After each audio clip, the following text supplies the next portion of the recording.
Pesta, Chairman of the Cherokee County Republican Vetting Committee. And I'm going to allow the other panelists to introduce themselves, and then we'll give you go over some other rule guidelines. Okay. Harry? Harry Abrams. Logan. Trenton Adams. Tim Adderall. Good to see you. Good to see you. Thank you for your time for being here today. Sure. The vetting process is meant to allow members of the party and the community to be able to understand the positions, the views, the beliefs of the issues and questions held by those who wish to be elected as a representative of the people. That is why we do this, to inform the public so that they have an avenue to go to on the website and so on to study what your answers are and everything. So that's why we do it. We have one acknowledgement here.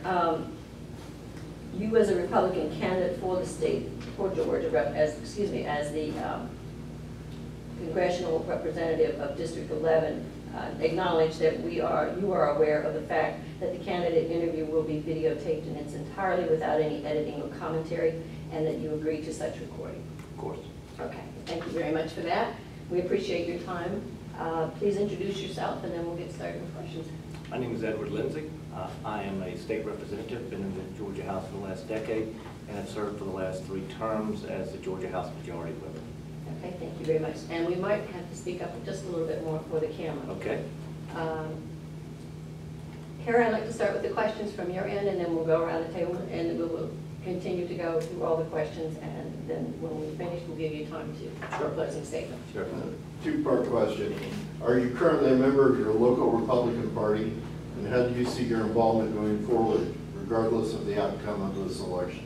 I am a member of Fulton County Republican Party, the Cobb County Republican Party, the Cherokee County Republican Party, and the Bartow County Republican Party. I've been very active in my local party politics for the last 2 decades approximately, and anticipate being very active in the Republican Party after I get elected to Congress. Thank you. And we will be timing these also. Sure. You have 2 minutes to answer the questions. Sure. So the next question will get started. Trenton? Do you support right-to-work legislation?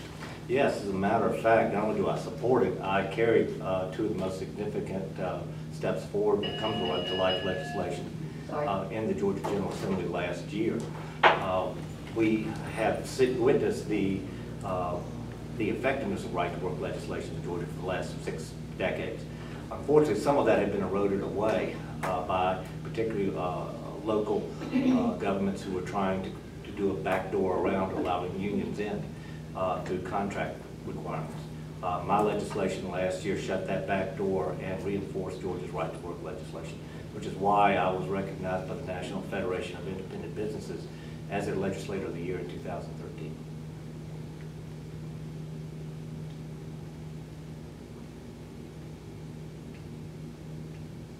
Okay, let's just worry about that in a minute.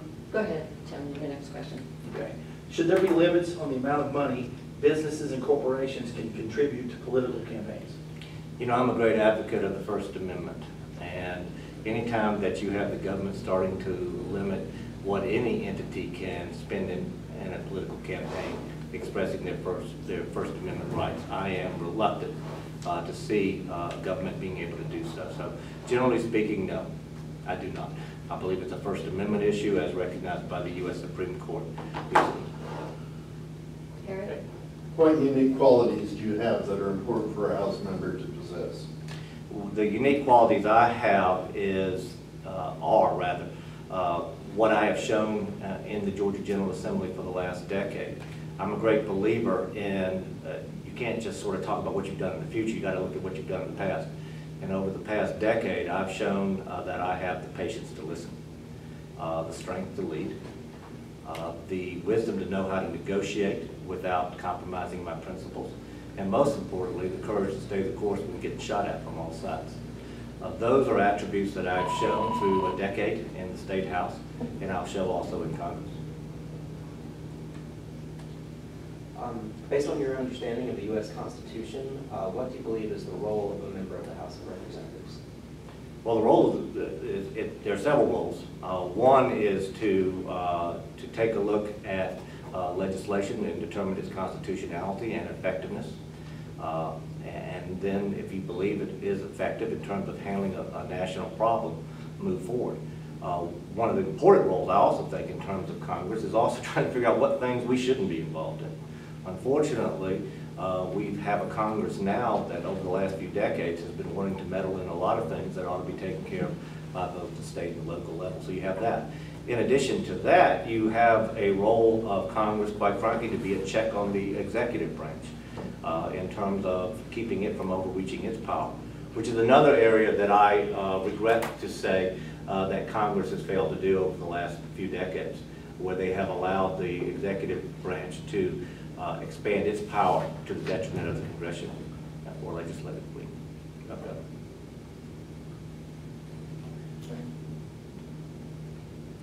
Okay.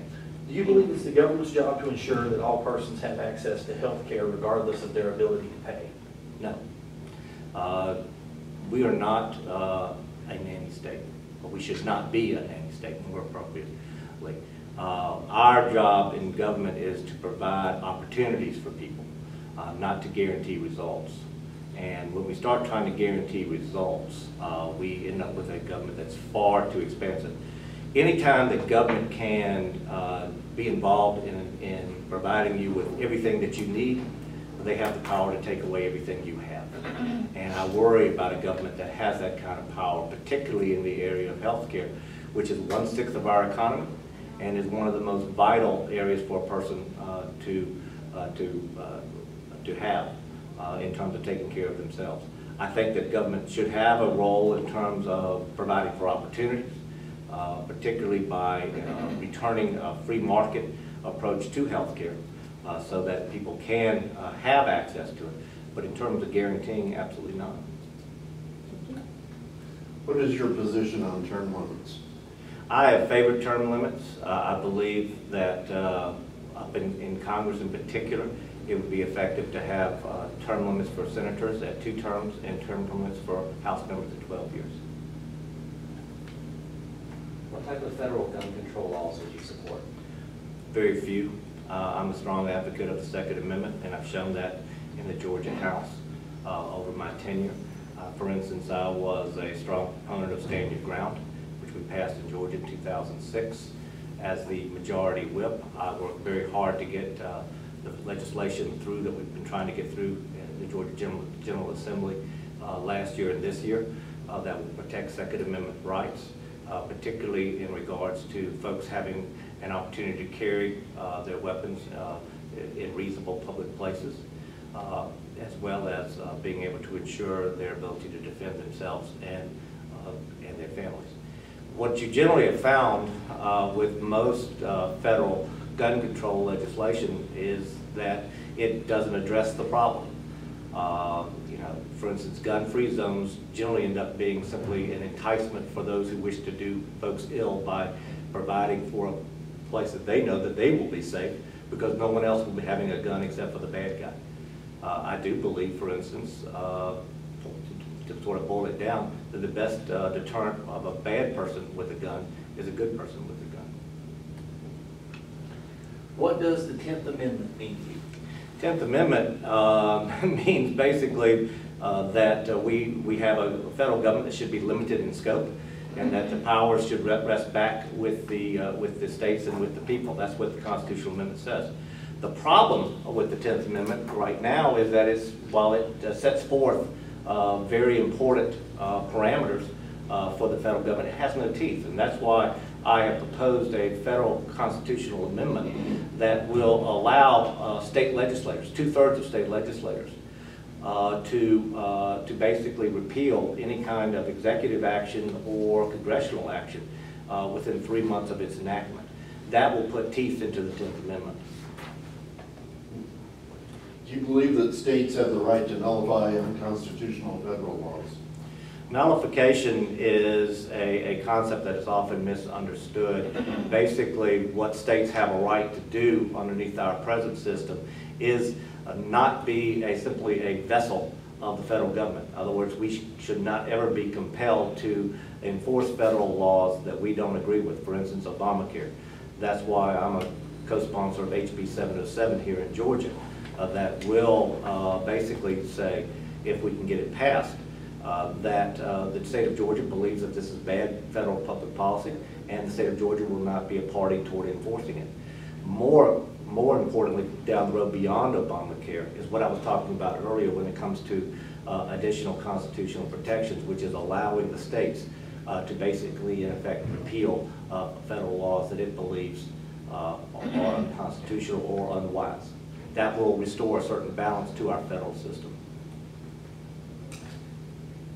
Are there any conditions under which you would advocate either raising taxes or implementing new taxes?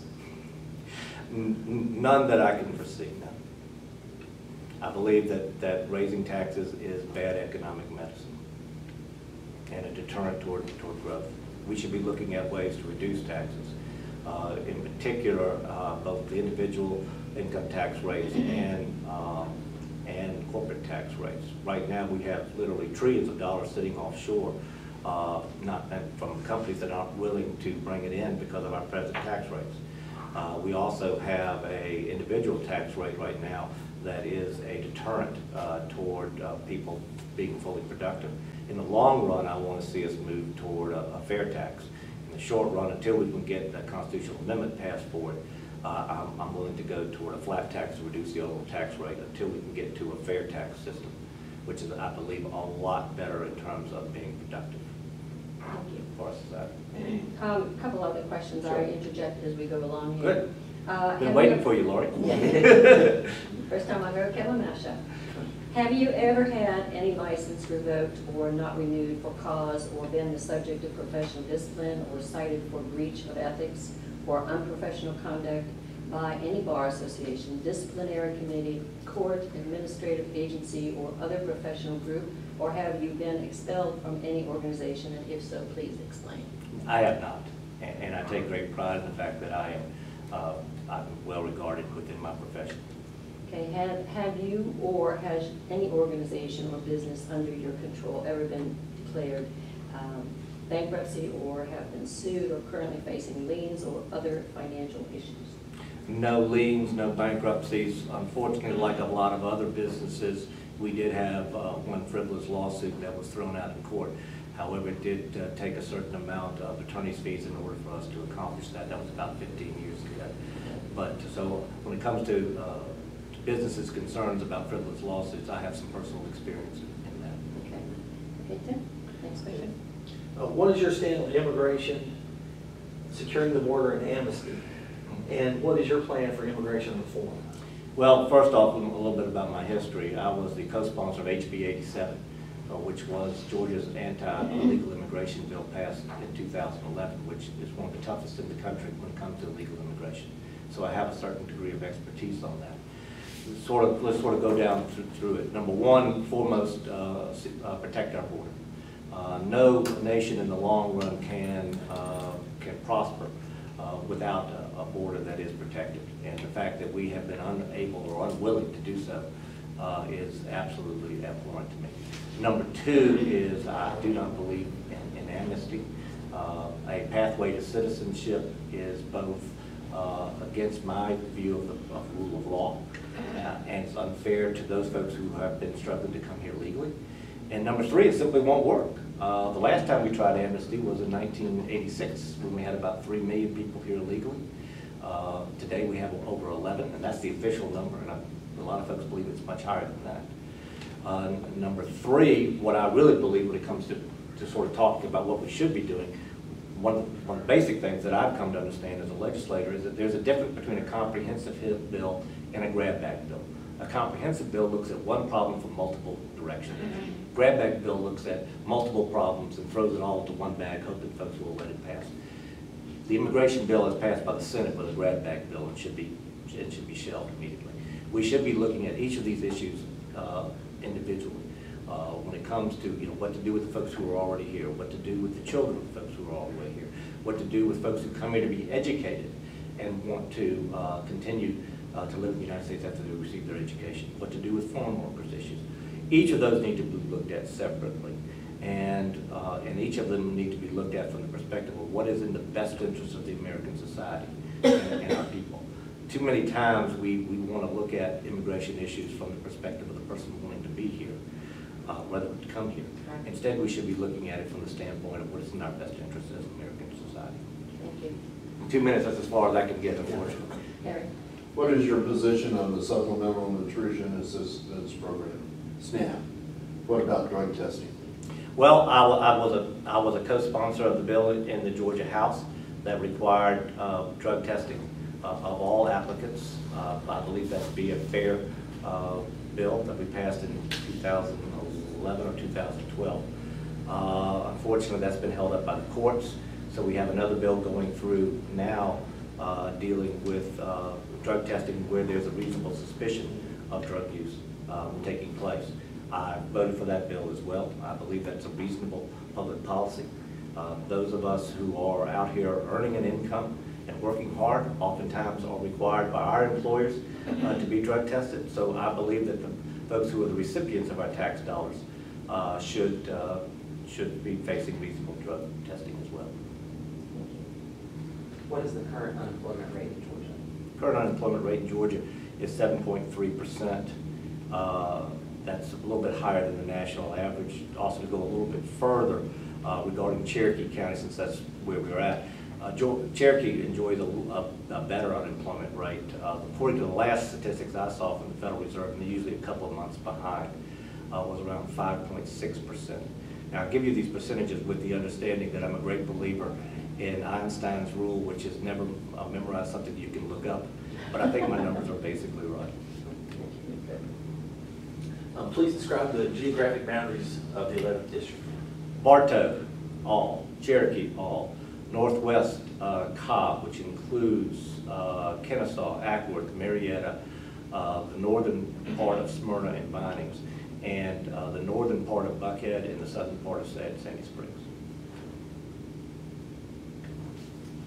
For solutions to the traffic and other infrastructure issues, do you support the regional approach such as the Atlanta Regional Commission or another method of dealing with these issues? I've been looking for a solution to our traffic problem since I've gotten to the Georgia House. It's one of the most critical issues that we've had to deal with over the last decade. The people in this area overwhelmingly rejected the proposal a year ago, or rather 2 years ago. So I do believe that we ought to be sort of thinking a little bit smaller in terms of allowing a county or perhaps two counties to come together to resolve their particular needs rather than go for an overall regional approach. I think that's probably a better way to make sure that the dollars are more efficiently spent.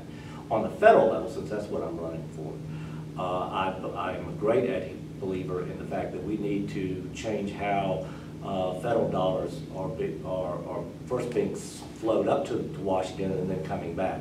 For every dollar that we send to Washington, somewhere around 85, 86 cents comes back. And we've got literally building after building and building in Washington that have transportation written on their front door, but really their only job is to push paper.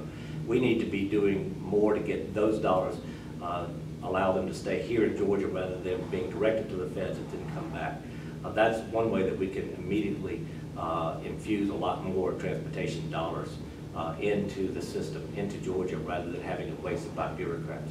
What's frustrating to me is how regulation has stymied our ability to take on all kinds of infrastructure problems. I was watching recently a documentary, and it took 12 years to build the Panama Canal from beginning to end. It's taken us 15 years to get permission to deepen the Savannah Port. Think about that. Between 1956 and 1970, we literally were able to build tens of thousands of miles of interstate highways in this country.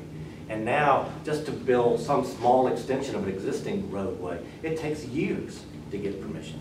We've got to cut through the red tape, and we've got to begin by keeping Georgia tax dollars in Georgia rather than having them directed to the feds and then back again.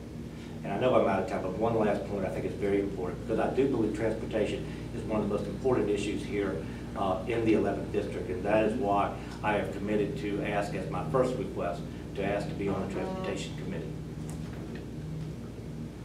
Who's next? What should the federal government's role be in regards to alternative energy sources and subsidies? Well, we need to be looking at all possible forms of energy. One of our problems that we have right now is we've got a federal government that's trying to pick winners and losers, and that just doesn't make sense. We need to be, for instance, when it comes to oil, we need to be expanding production here in the United States. When it comes to oil, we need to be making sure that the pipeline that is being stymied by environmentalists goes forward and gets built. We need to also be encouraging nuclear power. I'm a great proponent of nuclear power. We're also, where there is a practical economic benefit for wind or solar, we need to be encouraging that as well. But what the federal government should not be doing is trying to pick winners and losers when it comes to energy policy, other than ensuring a overall growth in energy production here in the United States so that we are independent. I want to no longer have us dependent upon folks who hate us for our energy resources, whether it be Venezuela, whether it be the Middle East, wherever. We should be able to be energy independent, and I'm prepared to do whatever it takes to get us to that position. There's a number of issues that agriculture industry is facing in Georgia, including water use, federal regulation compliance, tax reform, and immigration reform. What is your plan to address these issues for the agricultural community in District 11? Well, first off, when it comes to transportation, like I said a moment ago, I am very disturbed by the fact that there is not one single member of the Georgia House delegation on the transportation committee. And for our region not to have someone sitting at that table is absolutely abhorrent to me. I've come to understand through a decade of the Georgia House that decisions are made by those in the room, so we need to have folks in the room. Transportation Committee also is involved in the issue of water, particularly interstate water issues. And we have disputes right now with Florida, Alabama, and Tennessee when it comes to that issue. So we need to have somebody on the Transportation Committee for that as well. I've got only 2 minutes, so but, when it comes to immigration, I touched on the fact that we need to reform our guest worker program. Right now, the guest worker program works well for the large agribusinesses, but for the small individual farmer, it's simply unworkable. And we need to come up with a way that actually works for the small farmer in addition to the large agribusiness as well. Those are just some of the thoughts that I have on that issue. What is your opinion on the U.S. Department of Education?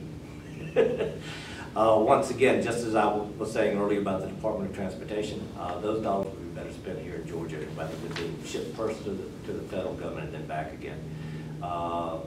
Federal government's role when it comes to education should be extremely limited. It's not just one of those powers enumerated in our Constitution, for instance. I do believe, however, that when it comes to areas such as encouraging more school choice, I mean, Senator Tim Scott from South Carolina has a good bill along those lines. I do favor that kind of limited role. But overall, I think that the Department of Education would be better if it was shuttered and those tax dollars remained here in Georgia for us to decide what's the best way to educate our children. Thank you. Okay, can you go back up? You go back up to 20? Yes. Okay, thank you, start there. Do you support the fair tax or consumption tax or some other alternative plan? I support the fair tax. I believe overall it's a good idea. It moves us away from taxing productivity and taxes instead of consumption, which is a much better way to do so. In countries which have gone to that program, they've seen enormous economic growth, so I think overall it's a better way to go. The difficulty, of course, is that we've got to first abolish the constitutional amendment that allows for the income tax. And so we've got to abolish that first before we go to the fair tax, because we don't want a system that taxes both consumption and productivity, which I think a lot of Democrats would like to see. So, and that's a long process. So in the short run, I favor, like I said earlier, the flat tax, that we reduce the overall tax rates for both individuals and corporations. And then as we move toward getting the necessary constitutional changes so that we can then go to the fair tax. Thank you. What do you plan to do for District 11? What do I plan to do for District 11? Well, I've sort of touched on some already. Number one, when I get up there, I'm going to ask to be placed on the Transportation Committee, because I think that transportation and Florida issues are extremely important to the overall community. Number two, I'm going to go up there with the attitude of someone who has a proven record as a problem solver, someone who knows how to go into a room and work out solutions to hard problems. And one of the most pressing needs that I think that we need to focus on is the debt, overall debt. We have $17 trillion, which really requires us to start taking seriously getting a constitutional amendment passed that will require a balanced budget. We've been waiting for that for over 30 years. In 1982, they brought it up in the Congress, it failed. Our debt was only $1 trillion then. We now have a debt of over $17 trillion. So we need to have congressmen up there who are taking that issue seriously. We then need to have to do the hard job of bringing down the size of the federal government in terms of its operations. And so I do favor a plan that will reduce the size of our federal budget by 1% a year to bring it more in line. If you want to stop the overreach of the federal government, if you want to stop them from intruding into your individual rights, reduce its size. And the best way to reduce its size is a balanced budget. I've seen that on the state level, where we've had to actually reduce our state budget by 15% over the last few years because we're required to have a balanced budget, and we were going through tough economic times, and we needed to have that same kind of discipline on the federal level. So transportation issues as well as working toward a balanced budget, the tax policies that I've already talked about as well. Thank you. Most I can get over in 2 minutes. And I appreciate it. I need the discipline of 2 minutes too. Well, we appreciate you Yeah. trying to do that, because we know we could sit here all day and listen to I know that. all kinds of ideas and so on. So let's go on to the next Do you question, so we don't agree have to with- hold you here. Do you agree with the government shutdown? I believe, yes, but more importantly, this was a fault that I have with those folks who were moving toward it. I think more groundwork should have been done beforehand to build the necessary consensus. So to build the pressure on the federal government, rather build the pressure on the president and on the Democrats to go along with our point of view. My concern isn't with the position that the folks took in terms of drawing a hard line in the sand when it comes to Obamacare, when it comes to the deficit and reducing the deficit. My only criticism is it would have been a whole lot better if there was a whole lot of groundwork done beforehand so that perhaps we wouldn't have even got to that crisis point. I've learned over the years as a legislator, and particularly as a leader in the Georgia House, that the best way to avoid a crisis is to take a tough stand early and build your consensus on your own team, and then force the other side to go along with you. I don't feel like there was enough groundwork done prior to that crisis in October. That's my only criticism of the folks that went down that path. I agree with their position. I just believe that a better ground game beforehand would have led to better results. How are you going to react to the heavy lobbying and manipulation by special interests and maintain the integrity of our small government? Well, I've done a pretty good job of it on the state level. And you need to send folks up there who have the maturity, remember, of the characteristics that I said at the very beginning. The last one was having the courage to stay the course when getting shot at from all sides. I've had experience with that.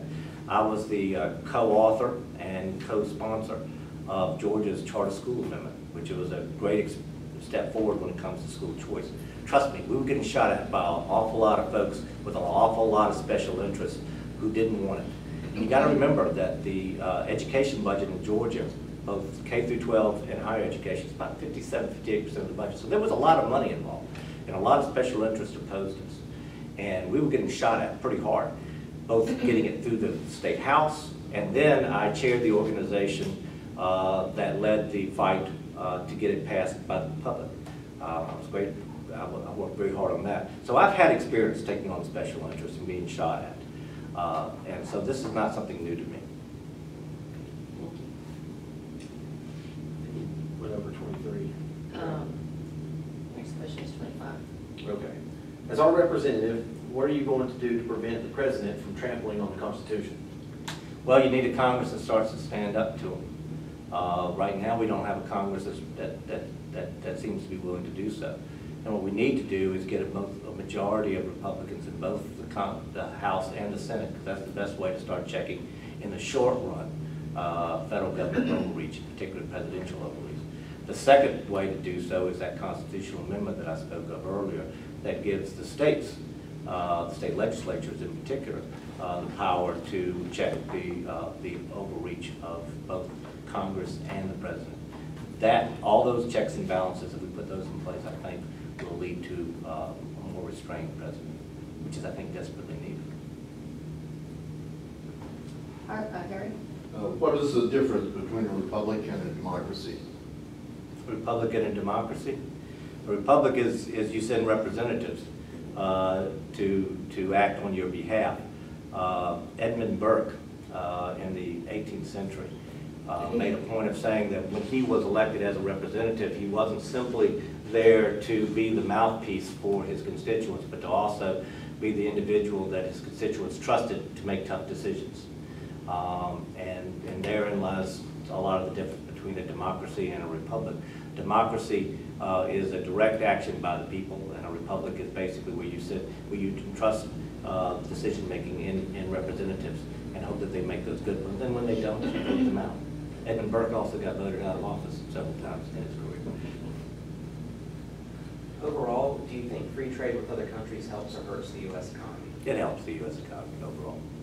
Certainly, we need to be wary of those countries that act outside the law, the rule of law. In particular, you've got legitimate concerns with China, which does not take seriously intellectual property issues, and also is engaged in pirating activity when it comes to internet activities. But overall, free trade has been a great benefit to our society. Should candidates for public office be required to release their tax records? I'll leave that up to each individual candidate. Once again, I don't like federal mandates. I do think, as a matter of good public policy, that candidates should do so. But I am wary of those kind of mandates. I'll let the people decide if someone's hiding something. Harry? What would you, excuse me, what would you do to raise the approval rating of Congress? Get things done. I have stood on a lot of doorsteps, from Cherokee and Bartow to Cobb to Fulton during the course of this campaign. And my last question to voters is always this: what you have standing in front of you, your future congressman, what do you want to see him do? And time again, the number one issue I hear is get things done. You know, stop going up there and simply stepping in front of a microphone or throwing a rock. You know, you say you believe in conservative ways to govern, show that conservatives can govern. Go into the room, fight, and be productive. The United States Postal Service has continued to request relief from Congress and has continued to take on debt. Do you support providing the relief that the Postal Service has asked for, or some other means for their funding, such as privatization? Well, I'm a great believer in privatization. I believe in the long run that's a much more productive way to go, rather than leave it the way it is now. If a service can be done by both a private entity and the government, you should always favor the private entity. That's number one. The concerns that have been raised by the U.S. Postal Service dealing with one particular, it's somewhat of an obscure issue dealing with the amount of funding of pensions as opposed to any other part of the federal government. That does merit some look in terms of treating it like any other federal agency when it comes to the level of funding for its future pension requirements. But overall, we need to be looking at both the Postal Service and a lot of other areas at ways to privatize. What is your educational background? I went to Davidson College. Well, first off, I went through the public school system in Georgia. Graduated from Northside High School in Atlanta in 1977. I then went to Davidson College on scholarships, and also through a job that my dad and I created a little business, helped pay my way through college. And then from there I went to Georgia Law School. And once again, through scholarships and through a business that my dad, vending machine business my dad had. That's what I did. Harry? In what ways does the foreign policy making process resemble the domestic policy making process? Well, it's a muddled mess, and that way it closely resembles it. We have a very dangerous situation in the world right now, in which our friends don't trust us and our enemies don't fear us. That kind of policy is what leads countries into war. And so we are at a very dangerous place when it comes to our foreign policy, thanks to this president and his muddling through foreign policy. What are the United States elements of national power, and explain their importance? By national power, you're talking about when it comes to how we exert ourselves internationally. We need to look both at our military might, which needs to be second to none. The fact of the matter is, I'm not looking for a fair fight when our men and women in uniform go into battle. Some of this is personal. I've got a son who's about to put second lieutenant bars on his shoulders on May 28th when he graduates from West Point. So that's number one issue. But we also need to remember, when it comes to national might, we also need to keep in mind our economic might. And that requires us to have a strong economy and a strong tax policy that encourages companies to come to the United States or keep their money in the United States to invest here rather than elsewhere. So we need to look at national might from both an economic standpoint as well as a military standpoint. What is the military-industrial complex, and how does it factor into foreign policy? You know, that phrase, I believe, was first used by President Eisenhower when he warned against a military-industrial complex.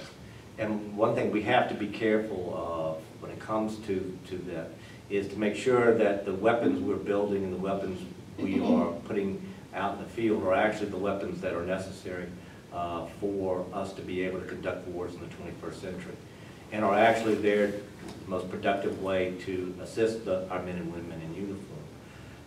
One concern I have is that oftentimes military industrial issues are determined by what plants are in which congressional district, rather than whether or not this is a weapon system that is actually going to be the most useful for those, actually, we call it under actual fire. So it is a concern that we need to be looking at, particularly in a tight economic times. We need to make sure that we don't have the tail wagging the dog. And what I mean by that is we need to make sure that the military weapons that we are purchasing are for the benefit of our defense rather than for the benefit of those who are selling them to us. Thank you. What do you see as being the current largest threat to the U.S.'s geopolitical interests? Our debt, $17 trillion and growing. Presently, our debt to GDP is actually 1-to-1 now, which puts us at a very dangerous position when it comes to our long-term economic strength. And we talked about a moment ago our national strength, international, and the level of our debt imperils that long-term economic health. And that's why it's so critical for us to pass a balanced budget amendment, start to reduce the size of the federal government so that we do not jeopardize our economic future and the future of our children, grandchildren, and we're getting close to jeopardizing our great-grandchildren now. Mm-hmm.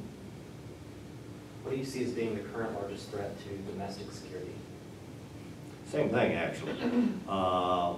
The debt is same answer for both. I think would be the number one. And then from the debt, though, remember what I was talking about earlier.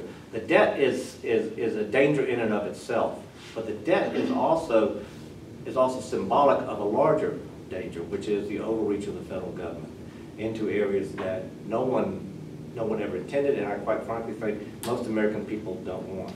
In terms of an overreach into every facet of our lives are now being touched one way or the other by the federal government in terms of overregulation. That's basically making us muscle-bound, for want of a better term, and gets back to what I was talking about earlier, the difference between the last century federal action versus this century. Last century we were able to build a Panama Canal in 12 years. This century we can't even get permission to dredge a port in less than 15. That's an overextension of federal influence. to the point that we can't do anything. And that's what we got to start worrying about. Okay, we'll just have a couple more questions. Sure. And then we'll be completed and you can give your final statement. Great. Have you ever been arrested or convicted of any crimes excluding minor traffic offenses? Yeah. Okay. And can you please describe one instance in which you faced an ethical dilemma and how you resolved it? Ethical dilemma. That's a great question.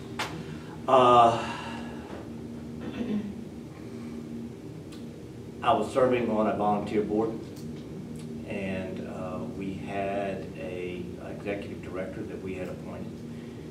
That very shortly after appointing was quite frankly a grave mistake in how she personally handled herself with the staff that she was in charge of. She made certain threats to us in terms of if we were to discipline her or fire her, that she would file a frivolous lawsuit and try to bring the charity down.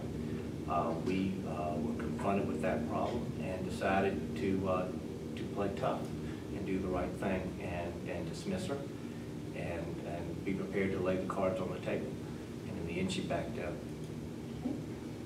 Thank you. Are you currently connected to any outstanding unpaid taxes in any way, shape, or form? No, the federal government has, I've been very generous to the federal and state government as well as all local governments. Okay. Almost finished here. Is there anything else that the voters should know that we have not already addressed here today? I appreciate that. I think what I want the voters to know is that I have a history of actually getting things done.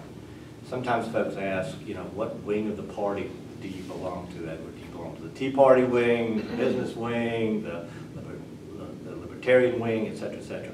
And I tell folks that I belong to the reform wing of the party and the action wing of the party.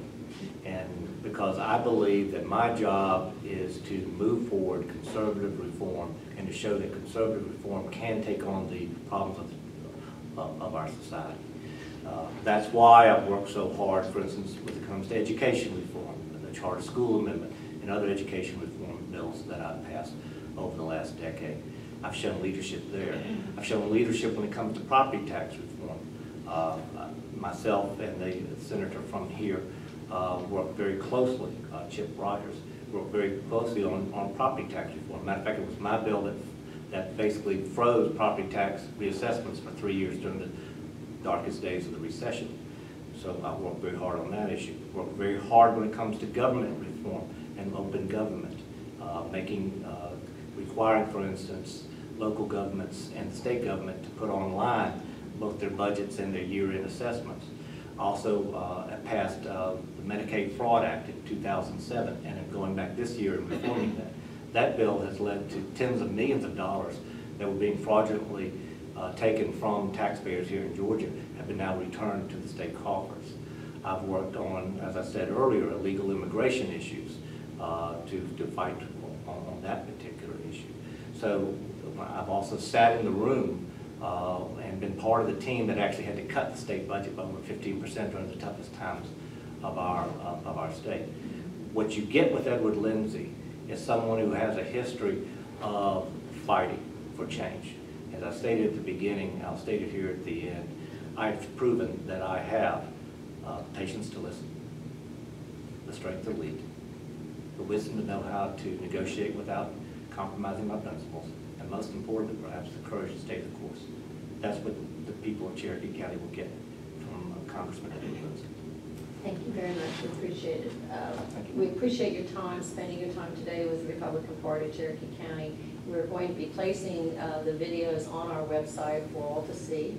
And that will give the voters and those who want to sit over the kitchen table with I and discuss these issues a better opportunity to make an informed decision at polls, of course. So that's the whole purpose of this.